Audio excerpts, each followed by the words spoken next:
Hey everybody, this video is going to be discussing Salah in the series The Power of a Name. And Salah was the son of Arphaxad, which is the son of Shem. So all of this is in the line of Shem. And Salah was born in 1693 AC. His name is defined as mission, sending, sprout, to hang. And this is the Hebrew definition for it.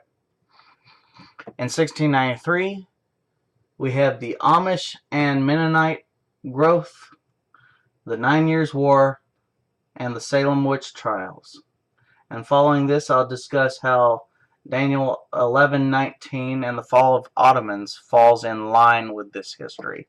In other words, you're first having Salah, and then you're going straight into Daniel 11:19 in history. So, let us begin.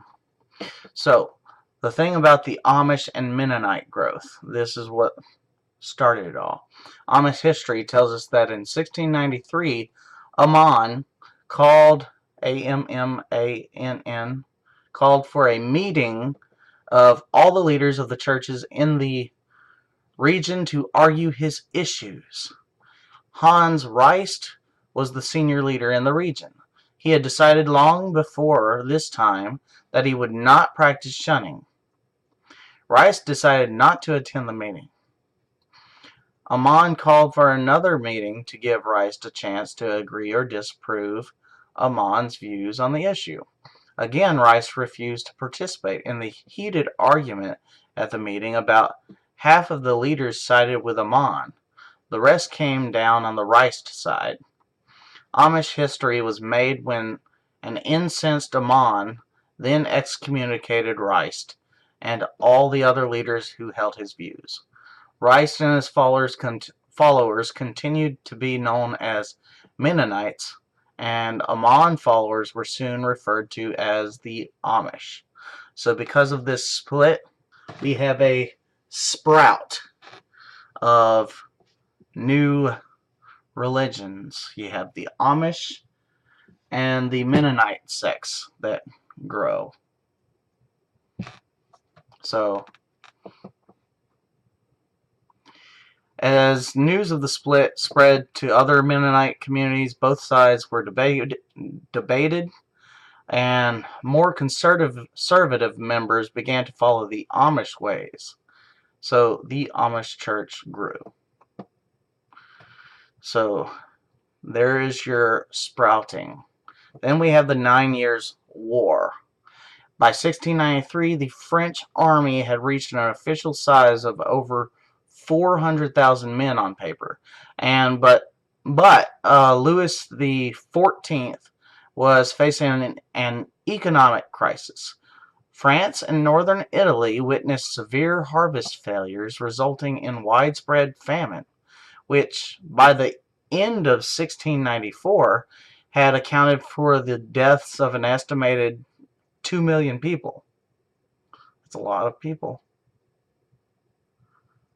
So, nevertheless, as a prelude to offering generous peace terms before the Grand Alliance, Louis XIV planned to go over to the offensive. Luxembourg would campaign in Flanders, Cadenat in northern Italy, and in Germany, and where Louis XIV had hoped for a war-winning advantage, Marshal de Lorge would attack Heidelberg. In the event, Heidelberg fell on the 22nd of May before Luxembourg's army took to the field in the Netherlands, but the new imperial commander on the Rhine, Prince Louis of Baden, provided a strong defense and prevented further French gains. Luxembourg had better luck in the Low Countries. However, after taking Huy, H-U-Y, on the 23rd of July, the French commander outmaneuvered William III, catching him off guard between the villages of Neerwieden near Winden and Landen. The ensuing engagement on the 29th of July was a close and costly encounter, but the French forces, whose cavalry once again showed their superiority, prevailed. Luxembourg and Vauban proceeded to take Charleroi on the 10th of October, which, together with the earlier prizes of Mons, Namur, and Huy, provided the French with a new and impressive forward line of defense. So, Catalan campaign from 1689 to 1697, the Catalan Front was the smallest of the 9 Years' War. In northern Italy, meanwhile, Catinat marched on Rivoli with reinforcements from the Rhine and Catalan fronts, forcing the Duke of Savoy to abandon the siege and bombardment of Pinerolo from the 25th of September to the 1st of October, before withdrawing to protect his rear. The resultant Battle of Marsaglia on the 4th of October 1693 ended in a resounding French victory. Turin now lay open to attack, but further manpower and supply difficulties prevented Catinat from exploring his game, and all the French could get out of their victory was renewed breathing space to restock what was left of Pinerolo.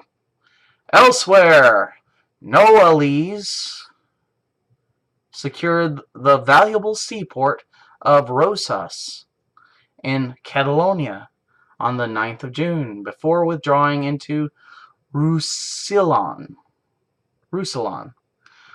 when his opponent, Medina Sidonia, abandoned plans to besiege Belver.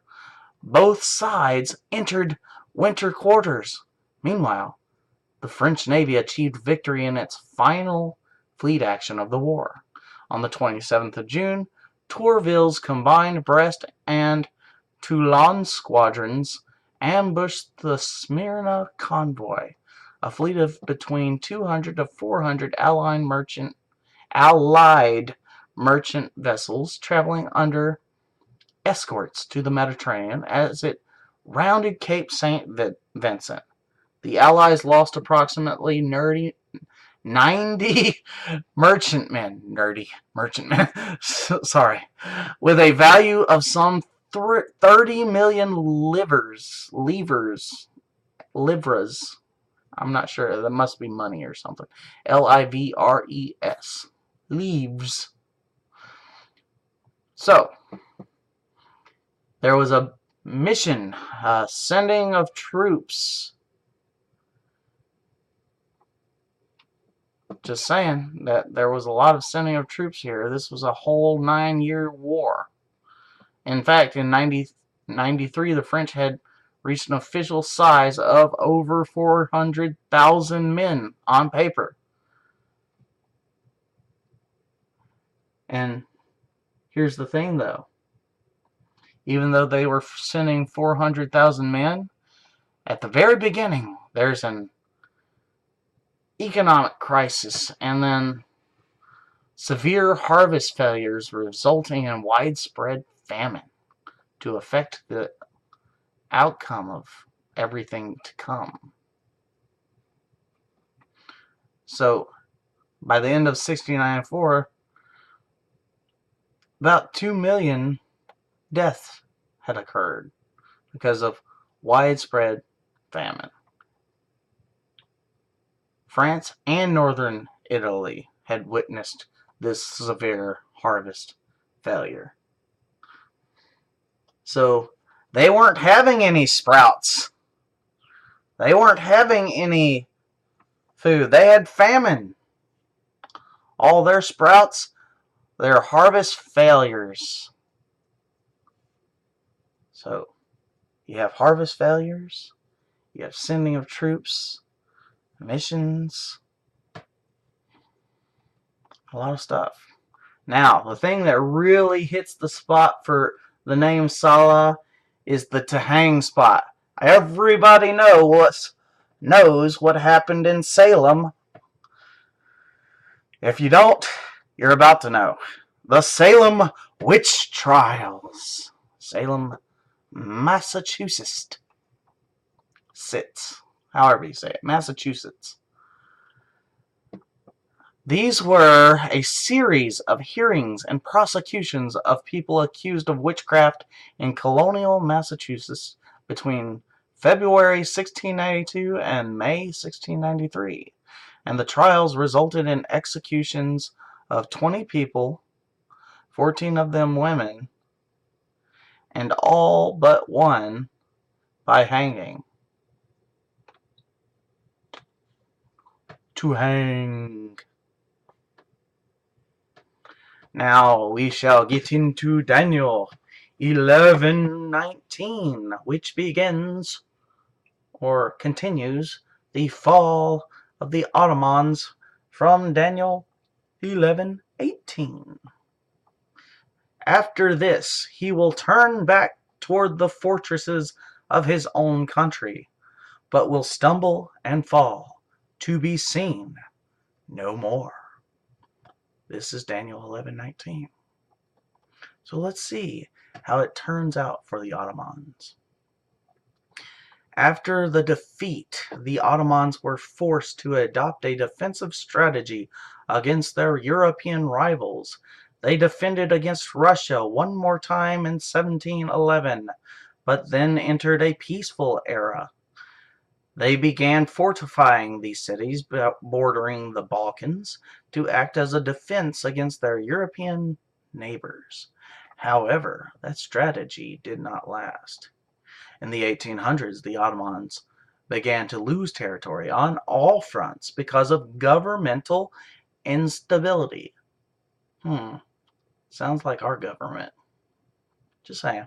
Despite efforts to reform, the empire ceased to enter conflicts on its own and began to forge alliances with European countries. That also sounds kind of familiar. For example, Napoleon occupied Egypt from 1798 to 1801, but it was liberated by a joint Ottoman-British force. However, as a result, the British kept a supply of troops in Egypt. The Ottomans' downfall began in 1914, when they formed an alliance with Germany against their common enemy, Russia.